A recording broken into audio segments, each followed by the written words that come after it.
Баршаңызға сәлем. Қазір мен ешқандай выточканы қажет етпейтін көйлекті қалай пішуін көрсетемін. Мұқият соңына шейін көріңіздер. Подписаться етіп алыңыздар. Менде өте көп әртүрлі көйлектердің, өте керекті киімдердің қай жерлердің қалай пішуін көрсетіп отырмын. Ол үшін бізге мынандай өлшем керек. Мына өлшеміміз менікінің ұзындығы, көйлегіміздің ұзындығы 80 сантиметр деп алып отырмын. Мына 80. Мына жерден сызып аламын 80-ді линейкамнан. Ол біздің ұзындығымыз. Міне мерге жазып қоямын, бар жоғы 80 сантиметр ұзындығы киімнің ұзындығы.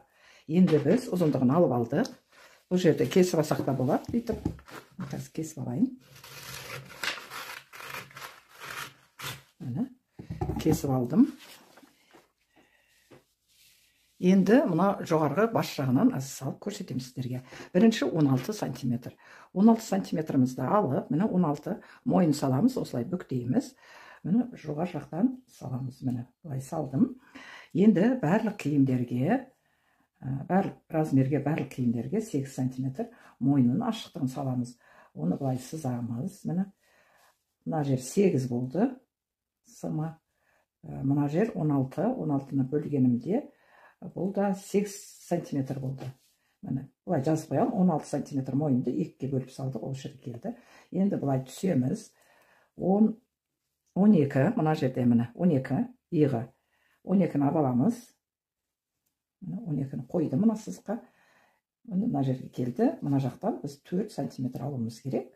Қазір қойып көреміз. Міне 4 алдық. Сонда біздікі мына болып тұр. Мынау 4 болды. Енді біз акрос грудь табуымыз керек, 44 сантиметр деген. Біз ол үшін осы жерден 18 сантиметр, міне 18 мынау тұр. 18-ді табып, біз осылай сызып аламыз.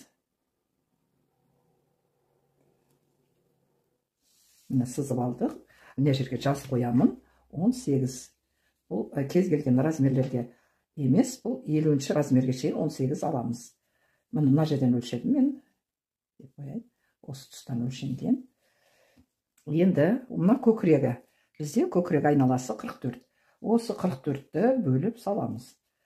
Бұл жерге қоспаймыз. Бұл трикотаж мата созылатын. Сол себептен мына 44-ті алдық. Міне. Сөйтеміз де осы жерге қойып саламыз 44-імізді. Ол мына жерге келді. Енді мына иықтан біз түсіреміз. Міне. Осы иықтан біз түсіріп аламыз түзу. Мына жерден 2 сантиметрдей аламыз. Мынаны мына жерден аламыз да осы жақтан бастап біз мынандай қосамыз. Мына жер бізде 2 сантиметр болу керек. Міне 2-міз. Мінекей мына бұрыштан қойғанда 2-міз жоғарылау екен. Бүйтіп жөндеп аламыз. Міне 2 сантиметр алдық. Енді мына жерде бізде шығысы дейді. Шығысымыз біздің 33 сантиметр. Қазір 33-ті алып аламыз. Еш нәрсе қоспаймыз. Осы жерге саламыз. Мына екеуінің ортасына. Міне белгілеп аламыз. Сөйтіп, бұны осылай қосамыз. Мен әзір бұны белгілі болып тұру үшін жасылманы сызып көрсетейін. Міне не жерде мынаны қосып, төмен түсіреміз. Төмен түсірмесек те, мына жерден бір 3-4 сантиметр, 2 сантиметрдей аламыз. Сөйтіп, осыны бұлай бүйтіп қосып, салып аламыз. Міне, меніңкі осылай болды. Міне, көк сызық. Мына жерде 2 сантиметрдей көтерді міне. Міне, мынау алды. Мына бізде бұл алды. Міне, алды деп жазып қояйын. Мынау арты болады қарасы. Міне, біздікі енді алғанымыз өшірге келді. Енді бізге дпс-ны аламыз. Алды 41. Міне, көрсеңіз 41-ді алдық. Осы жерден белгілеп сызып аламыз. Мен әз қараманын сызып көрсетейін. Міне. Енді бұл дпс бізде 44 болды. Еш нәрсе қоспаймыз. Одан кейін бөксесін алу үшін, бөксені табу үшін біз 18 саламыз. Міне. 18-іміз осы жерде. Біз осы жерде сызып аламыз. Міне, сызып алдық. Енді жазып отырамыз. Мынау оты 2-ге бөле саламыз. Отымыз біздің 36. 36-ны бөліп саламыз. Обымыз, акрос бедеріміз біздің 50. бөлеміз 2-ке. Значит, 50 сантиметрімізді 2-ке бөліп саламыз. Мына 2 ара қашықтық өксені табу үшін 18 болды, қыздар. Міне. Енді осы немізді саламыз, жазған цифрларымызды. Мінекей 36. Міне 36. Осылай қоямыз 36-мызды. Сөйтіп, мына жерден салып аламыз. Енді біз ешқандай үш анау мынау қоспаймыз. Енді бөксесі 50, міне 50-ді аламыз. Міне 50-міз, 50-ге тура осылай қойып, мына бөксемізге салып аламыз. Бұл міне. Мына жерде 44, жаңа айттым ғой, 44. 44-ті былай қойып, бөліп сала саламыз. Бұғанда еш нәрсе қоспаймыз, қыздар. Міне. Мына жер болды біздікі. Енді осы нүктелерді бір-біріне қосамыз. Міне. Неға қосамыз. Мына бөксесі дәу болып кеткен сияқты. Менікі бұл жерде 49-48 болу керек. 50-де бола берсін. 50 болса, бұл қатты үлкен болып кетіп тұр бөксем құйрығы дәулерге. Міне. И төмен қарай түзу түсіреміз. Осы трикотаж көйлектерді біз бұлай клеш қылып алуға да болады. Міне, бұлай қоясыздар да, бөкседен бұлай қарай ала бересіздер. Міне. Бұл да өте әдемі шығады. Прямой қылам десеңіз, бұлай қыналып, бөкселеріңізден прямой болып тұрады. Бұның көйлегіміздің ұзындығы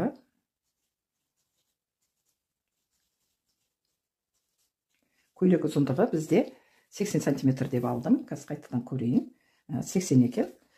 Мінекей осылай аламыз. Тура осы жерден қырқып, трикотаждарды бүйтіп лапканың бойымен тігеміз, немесе оверлоктаймыз. Енді қарап тұрсаңыздар, бұл алды дейгі, мына көк несімен. Артыда тура осы өзгермейді. Тек мына жақтан 3 сантиметр аламыз.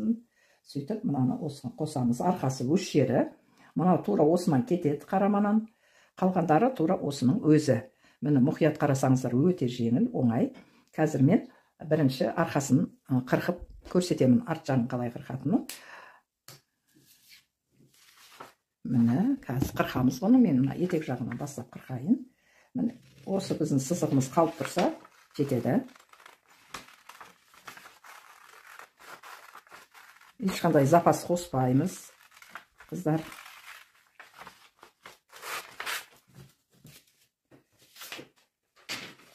Міне, енді қолтығының қасын қырқамыз. Біз арқасын қырқып атырмыз бірінші. Міне, арқасын осылай алып аламын. Иығын аламыз. Енді арқасының келкесін ойындысын ала аламыз. Міне, біз алдық бәрін. Бұл артқы бойы. Енді бізге мына жерді текстеуіміз керек. Ол үшін осы түзу сызықты, осы мына белден былай қарай бірдей қоямыз. Сөйтіп белгілеп аламыз бүйтіп, міне. Енді белгілеп алдық, осыны осы жаққа былай қосып аламыз. Міне. Қазір оны кесіп тастаймыз, міне бүйтіп алып.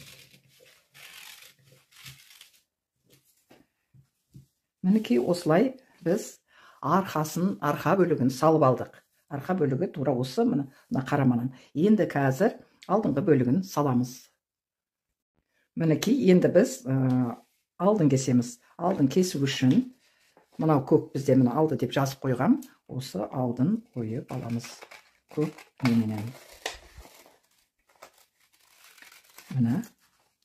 И мойнын оямыз. Алдыңғы жағамыз. Ака 8 сантиметр ала бересіздер. Өзіңіз қанша ашасыз, сонша ала бересіздер. Мінекей бұл алдыңғы бойы. Көріп тұрсаңыздар, бұл біздің алдыңғы бойымыз. Алдыңғы бойы, міне бұлай ойық, мына іштен ойық. Міне осылай етегін тегістегенде алдында солай тегістеп аламыз. Болмаса үсті мен сияқты бірлек алманан саласыздар. Мінекей менде Мінекей мұқият соңына шейін көрсеңіздер өте түсінікті. Бұл жерде қиын еш нәрсесі жоқ. Тігілуде оверлокпен тіге салуға да болады. Егер оверлогыңыз 4 жіптік болса, бұл өзі созылып, фигураңызға жақсы келеді, кең де болмайды. Бір тігіп көріңіздер. Сіздерге ұнаса, лайк басыңыздар, подписаться етіңіздер, колокольчикті басып қойыңыздар, комментарияға обязательно жазыңыздар. Сіздерге мен осы сызып үйретіп атқаным сіздерге ұнайды ма, соны жазсаңыздар, мен қуанып қаламын. Және де тіркеліп алсаңыздар, ол тіптен жақсы, мен үшін үлкен бақыт деп айтады ғой енді. Клиентің көп болса, көрерменің көп болса, өте керемет. Және де туған туыс бауырларыңызға да сақтап жүріңіздер. Мынау арқасы бағана жазғаным қараманан істегенім, енді мынау көп, бұл алды. Неге жазып қояйын? Алды. Бүйтіп сызып қоямын. Мінекей алды артын бәрін сізге көрсеттім.